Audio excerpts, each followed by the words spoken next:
bon, la France, le Tchad, on se fait mettre dehors, ex abrupto, c'est-à-dire c'est annoncé d'une manière assez inattendue.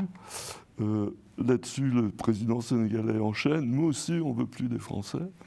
Donc on se retrouve expulsé d'Afrique, en fait. Mais moi, je trouve que c'est pas plus mal. Je sais pas. Qu'est-ce que vous en pensez, Manuel ? Je relativiserais la catégorisation de notre expulsion en tant que telle. Bon, premièrement, il faut être très, très, très vigilant sur ce qui se passe au Tchad. Bon, premièrement, il y a le contexte de l'élection, des élections législatives qui, d'une certaine façon, ont pu montrer que pour convaincre les électeurs d'un côté comme de l'autre, le bouc émissaire français était un élément assez simple pour essayer d'attirer des électeurs vers son parti. Je rappelle que ces élections législatives se feront sans l'opposition, puisque les principaux opposants, notamment notre ami Succès Masra et son parti donc des transformateurs, ne participera pas à l'élection législative.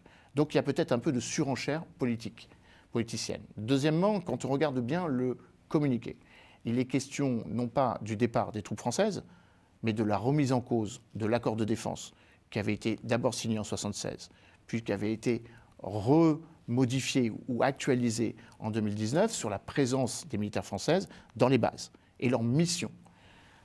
Ça, c'est un point important.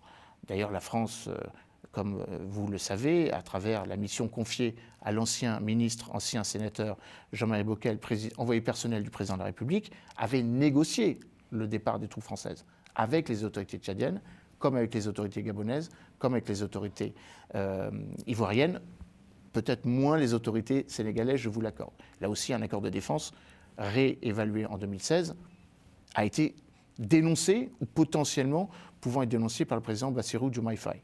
Donc j'y vois quoi ? J'y vois le fait qu'on a été très maladroit dans la manière de présenter les choses et que ce n'est pas un départ forcé, c'est une adaptation qu'on n'a pas su présenter comme une nécessaire évolution des choses. Et là, je rejoins votre propos, cher Alfred, la présence militaire prépositionnée de manière lourde, 1200, 1300 jusqu'à 1400 hommes, dans le cadre du dispositif épervier, le dernier dispositif militaire justifiant notre présence au Tchad, ou dans le cadre de la prolongation de l'opération Licorne depuis 2009 déjà en Côte d'Ivoire, ont vécu.